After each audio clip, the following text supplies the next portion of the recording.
is stale jokes and lifeless characters on what was once our favorite animated TV show. The sharp, unfiltered comedy that made Family Guy a must-watch? Gone. It wasn't always this way. When the show debuted in 1999, it was bold, daring, and unlike anything on TV. But over time, cracks appeared. Fans ignored them at first, but the decline became impossible to overlook. So what went wrong? How did Family Guy fall off? What's the big secret reason Family Guy can't win an Emmy? All right, we'll tell you.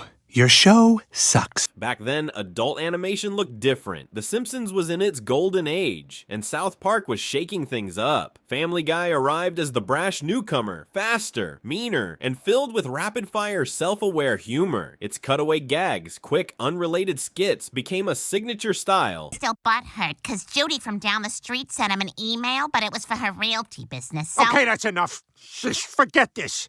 I thought it'd be nice hanging with family, but it's a disaster. Like Lee Harvey Oswald working from home. What do you think, Detective McBackerson? Yeah, no, they seem unrelated and random and probably accidents. What was that? Loaded with nostalgic yet subversive pop culture references. For a while, Family Guy thrived. But as seasons passed, that magic faded. Family Guy wasn't just about shock humor. It had substance. The sharp writing, relatable family dynamics, and biting satire on American culture, politics, and media resonated with audiences. Despite its promising start, the show faced an early death. In 2002, Fox canceled it after just 3 seasons, citing low ratings and controversy.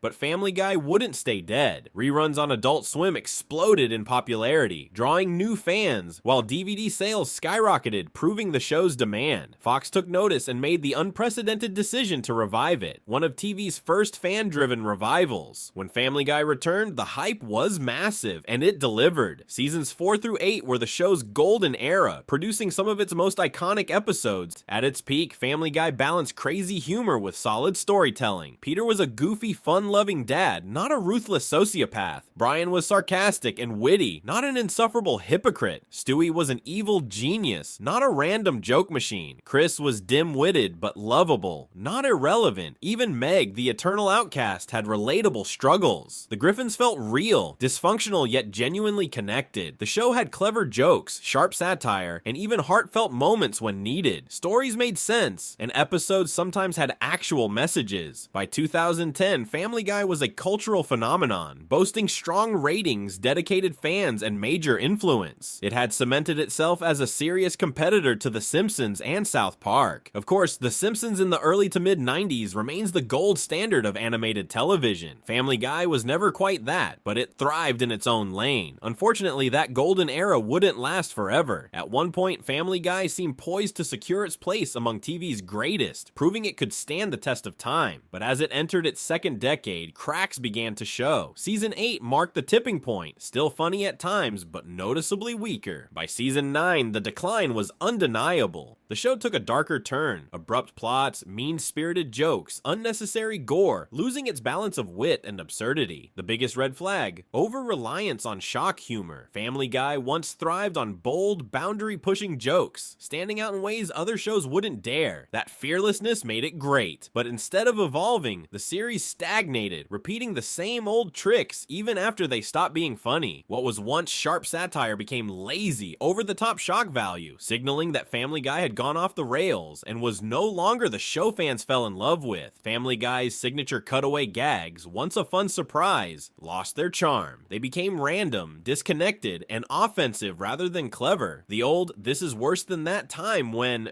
formula stopped hitting like it used to. Another major misstep, abandoning smart satire. The show once exposed societal flaws with sharp humor. Maybe I come around this side. No.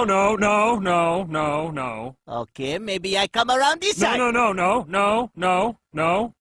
Okay, maybe I climb over top. No. You need help building more fence? Okay, come on over. Now it leans on gross-out gags, excessive violence, and painfully drawn-out bits that wear out their welcome. Character development also suffered. Peter, once a lovable idiot, lost his depth. His foolishness used to come with consequences and lessons learned. Now he's a reckless, cruel man-child who endangers everyone around him. You have no interest. You just do whatever reckless thing you want to do, whenever you want to do it, without regard for anyone else. Oh, and when you're not terrorizing the community with your impulsive escapades, you're being a total jerk to your family. You shove your daughter's face in your ass and you fart on it.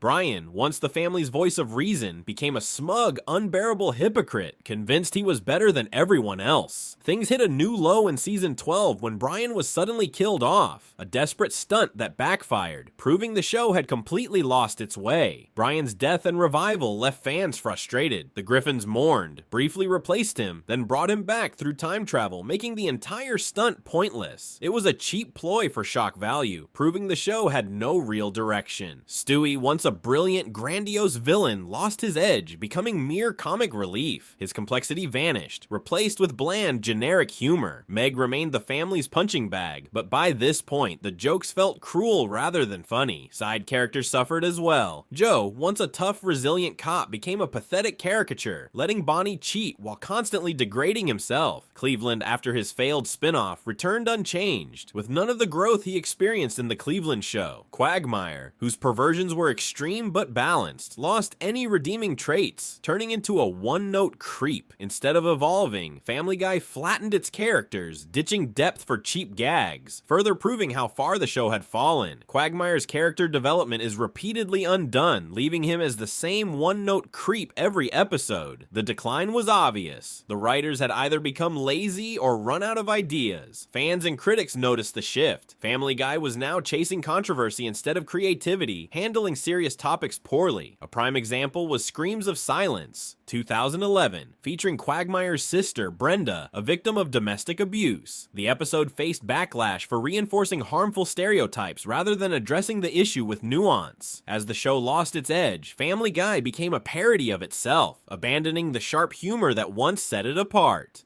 Making matters worse, Seth MacFarlane himself lost interest. He originally wanted the show to end after season 7, believing it had run its course. By the early 2010s, his focus shifted to American Dad, Ted, and Cosmos. With Seth checked out, Family Guy was left in the hands of less inspired writers, sealing its fate as a shell of its former self. With so many projects on his plate, Seth MacFarlane even had to abandon a passion project, a Flintstones reboot. Family Guy, once his creative pride, became more of an obligation, and it showed. By seasons 18 and 19, the show's decline was undeniable. The production team seemed checked out, recycling old plot lines, delivering bland jokes, and even the voice acting felt uninspired.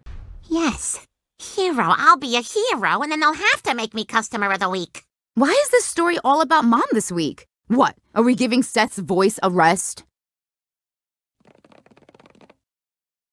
The show lost the energy and sharpness that made it a standout in adult animation. But the biggest issue? Family Guy lost its structural cohesion. Early episodes balanced story and humor, with jokes enhancing the plot. But as the show dragged on, humor became disconnected from storytelling, turning once hilarious cutaway gags into pointless filler. Instead of clever satire, later seasons felt lazy, relying on shock value and repetitive humor that lacked the wit of its golden years. Modern Family Guy episodes feel like disjointed sketches, loosely strung together with no real continuity or character growth. Instead of telling a full story, episodes play out like random skits, missing the clever structure that once made them engaging. By 2015, Family Guy still had strong ratings, but longtime fans felt the shift. The show lost its edge. The early seasons and modern ones feel like two entirely different series. Was Family Guy the clever sitcom that subverted classic tropes, or just a show that tore them apart for cheap laughs? Ironically, Family Guy is often its own harshest critic, openly mocking its continuity